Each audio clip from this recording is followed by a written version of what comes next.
A 777 ou 777, né, está à venda. E os ativos da companhia ainda incluem os 31% que ela tem do Vasco, né? Então, explica para a gente aí essa situação e como ela pode afetar o futebol brasileiro.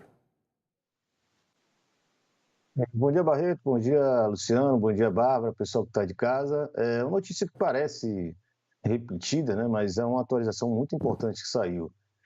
Então, a primeira notícia aí na sexta-feira, a partir do Genoa, né? A imprensa italiana trouxe um encontro entre o representante da antiga 777, como a gente fala aqui, que hoje já não é mais 777, o encontro desse representante com o torcedor do Genoa, ele tentando ali dar uma acalmada nos ânimos para explicar o futuro do Genoa nesse novo cenário. Ele acaba revelando também de que todos os clubes que envolviam essa rede multiclube chamada 777 Partners, eles estão à venda, né? Inclusive o GE deu ontem essa nota aí, né? Com um problema na justiça, a ACAP coloca à venda ativos da 777, incluindo todos os clubes, avião e até iate. Até iate, inclusive, né? A empresa estava indo à falência, mas tinha um iate ali também para fazer foto e colocar no Instagram. A ACAP, que aparece aí, é justamente a empresa que assumiu todo o espólio da 777 Partners, uma empresa que, depois de muito tempo, se revelou que estava indo à falência e já estava envolvida ali, tem acusações bem graves de fraude financeira. Eu falo isso um pouco mais para frente, para falar quais são os clubes que estão à venda, né? E como estão à venda esses clubes. O primeiro deles é o Sevilha. Eu coloco nessa tabela aí, Barreto e amigos.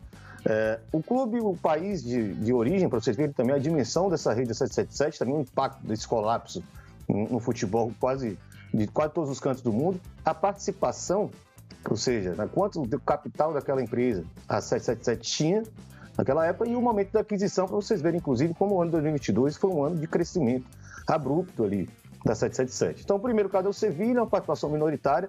É bom lembrar que foi logo o primeiro empreendimento do futebol da 777. E só não é maior essa participação porque o Sevilha tem uma composição acionária bem diferente. Os torcedores são acionistas também, possuem ali cerca de 40% do clube.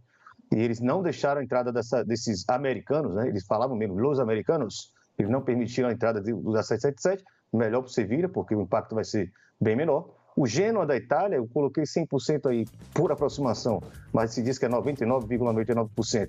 Foi um dos primeiros clubes dessa nova leva de aquisições da 777, ao que consta, busca já compradores também.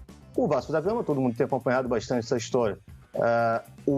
No mês de outubro agora, se esperava no acordo inicial que a 777 já tivesse 58% desse capital, barrou aí em 31%, justamente por causa da entrada da associação naquela arbitragem, né, para impedir o crescimento, e isso se provou uma decisão correta do clube para impedir que o Vasco tivesse uma participação maior na mão, inclusive o controle, é importante frisar, na mão desse grupo. O Standard de Liège, da Bélgica, tem toda a sua totalidade do capital nas mãos desse grupo, assim como o Red Star da França. O Red Star, ao que consta, já tem um interessado, que também é uma outra rede multiclube, um grupo que comanda o Atalanta da Itália, ao que consta já está bem próximo da aquisição desse clube. Já o Standard de Liège é um caso bem mais complicado, porque envolve um estádio. Enfim, a imprensa belga, inclusive, tem ficado muito em cima desse caso, porque é um clube extremamente tradicional, com um histórico de títulos, mas talvez seja o caso mais sensível nesse cenário todo. É importante frisar. O Melbourne Victory da Austrália é um caso meio parecido com o Vasco. Existia um acordo de que a 777 compraria até 80% do capital, mas faltou com seus compromissos, e isso ficou aí por cerca de 20% do capital do Melbourne Victory. Também não é tão grave dentro do cenário geral. E aí o Hertha Berlin, que é o clube da Alemanha, que a 777 tem 65%, mas como a regra alemã ela impede que o controle seja da associação original, então é bom entender aí que elas tinham maior parte do capital, mas não tinham o controle dessa empresa. Então o caso do Hertha Berlin, inclusive, é bem sensível, porque a 777 já tinha comprado na mão de um outro investidor, né, essa participação aí que é representativa, né, é considerável, e também já existia um conflito interno. Agora o clube consegue fazer a transição de um proprietário com o qual não se davam bem, passa para um grupo investidor que agora está indo à falência e pertence a uma empresa que ninguém tinha conhecimento, que tinha envolvimento com esse negócio todo, que é a ACAP. A ACAP falou lá atrás ainda, já tinha, inclusive, o Vasco declarou que tem um contato direto com eles, Pedrinho, presidente do Vasco, falou que tem uma relação muito boa com a ACAP, de acordo, de negociação, e a ACAP falou que pretendia, no máximo, manter 2 ou 3 propriedades de clubes na Europa.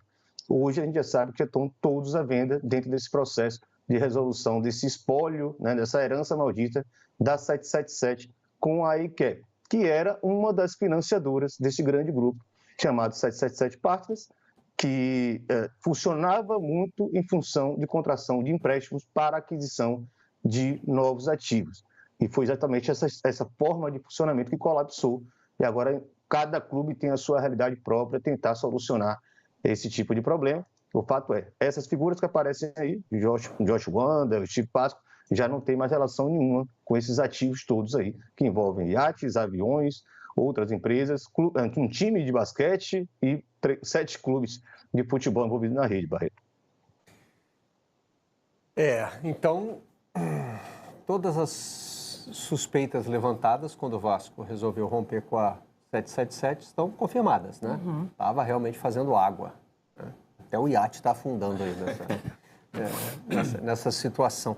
Agora, Irlan, tem alguma consequência imediata para o Vasco? E nem digo só de consequência imediata, né? Dependendo de para quem forem vendidos esses 31%, isso muda a situação do clube, porque o que o Vasco conseguiu contra a 777, na verdade, não foi retomar os ativos, né? Foi retomar o controle do clube, né? Como é que fica agora a situação do Vasco com relação a esses 31% que agora estão aí no mercado, não é isso?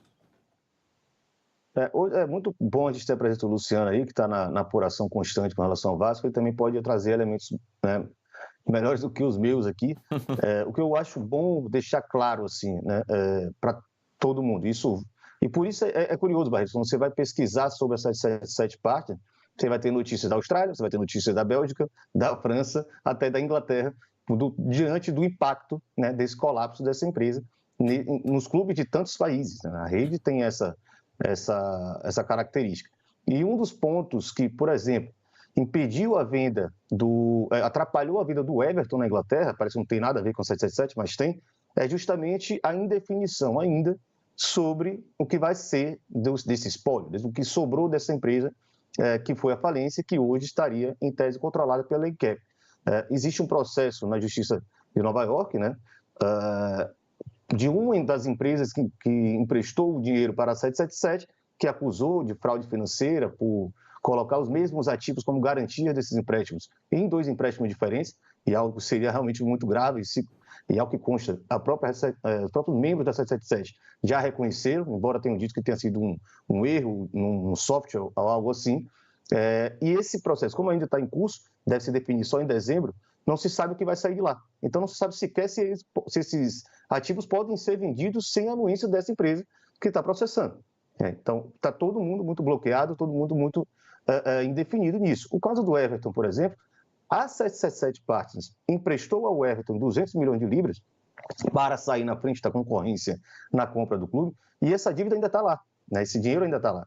Os novos potenciais compradores, a gente não consegue nem garantir se isso vai acontecer mesmo, que é o Friedkin Group, que é uma outra rede multiclube que controla a Roma da Itália, teve que negociar diretamente com a ACAP uma forma de pagamento dessa dívida para a cessão, né, para a liberação dessa aquisição do Everton. Ou seja, é um nó que cabe a todo mundo. Eu acho que até o Luciano tem algumas informações a mais que eu aí, Barreto.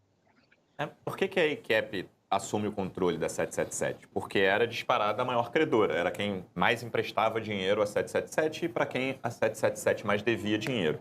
Mas qual é o nó dessa questão? Existem vários outros credores da 777. Um deles, grande, é o Leadenhall, que é esse fundo que entrou na justiça americana contra a 777 antes de a ACAP assumir o controle. Então, existe essa insegurança, por exemplo, por parte do grupo que comprou o Everton agora. Eles chegaram a sair da negociação, esse Friedkin Group aí, que controla a Roma. Eles chegaram a sair da negociação e a causa principal da saída foi, olha, esse empréstimo aí que a 777 fez para o Everton, que tinha feito naquela época que a 777 estava negociando para comprar o Everton, a gente não sabe qual vai ser, para quem a gente vai ter que pagar, quanto a gente vai ter que pagar, então a gente está saindo. quando o Friedkin Group sai, até quem entra, tem um acordo de negociação exclusiva é o John Textor com o Everton, mas aí o Textor não conseguiu vender a parte dele que é minoritária no Crystal Palace, ele saiu, voltou o Friedkin Group, e aí eles fizeram um acordo com a 777, com a ACAP, né, que está controlando a 777, que é,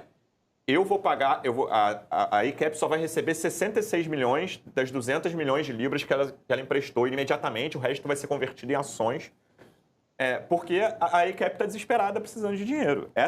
Talvez esse seja o consolo do Vasco nessa história, o consolo, se é que existe algum, e que, né, da diretoria que tomou uma decisão acertada de assumir o controle de volta, já que a empresa, a 777, estava indo à falência, que é a ACAP tem pressa, mas quem vai comprar o clube, seja o Vasco, seja o Standard Liège, que eu acho que é a situação mais dramática, como o Irlan falou, desses clubes da 777, quem comprou precisa ter certeza de que o negócio não vai ser furado daqui a pouco, que eu vou ter que dar um dinheiro para quem eu não queria dar, que era um fundo inglês que está processando.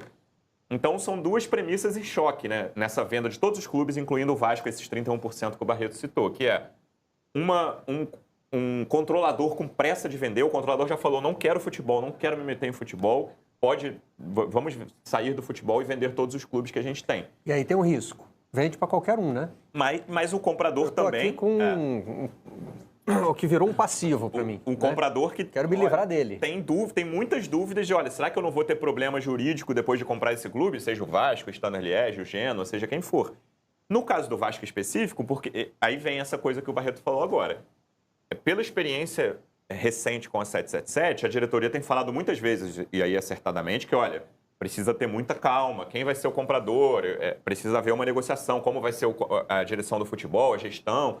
Tudo isso precisa ser conversado com calma e definido. Então, você precisa de um comprador que, premissa maior, tenha bastante dinheiro. 2... Mas o Vasco consegue fazer essa escolha? Então, mas precisa... Essa que é a questão. Precisam sentar na mesa, precisam escolher tanto o Vasco quanto a ACAP. E parece que esses dois lados estão em comunhão nesse momento, né? Tudo pode mudar. Porque tudo aí depende de boa vontade, né? Acho que a pergunta da Bárbara vai nesse sentido, sim, né? Assim, não é que o Vasco possa exigir, eu quero que seja assim. Ele pode conversar, pedir. Em geral, demanda as duas partes? Porque é raro um grupo querer ser sócio minoritário. E hoje a ACAP só tem 31%. Então, um grupo, por exemplo, contra a vontade do Vasco, um grupo compraria esses 31% e o Vasco mandaria. Toda a diretoria do Vasco faria o que quisesse, porque teria 69% do futebol do clube. Por isso, hoje, o cenário de hoje um comprador precisa ter acordo com o Vasco e com a ACAP. Esse é o cenário atual e esse acordo não é simples você achar quem queira comprar um clube que ainda tem muitas dívidas, né? Foi um dos fracassos da 777 no Vasco. Foi diminuir muito menos a dívida do que havia sido prometido. Então, agora precisa haver esse grande acordo aí, não é nem grande acordo nacional, Barreto, é grande acordo internacional. Internacional, multiclubes. Desses 31%. É isso aí, pessoal. Trouxe mais um conteúdo aqui do nosso Vascão da Gama. Vamos torcer aí para que nossa diretoria, nosso presidente, encontre a melhor solução, encontre a melhor saída, encontre o melhor investidor aí para adquirir a parte aí dos direitos aí do clube, tá? Verifique se você é inscrito no canal. Se não for inscrito, inscreva-se, ative o sino das notificações e dê um like no vídeo para que o YouTube entenda que o Vasco é relevante aqui na plataforma. Aqui só quem tem o DNA Vasco. Eu vou ficando por aqui. Até o próximo vídeo. Tchau.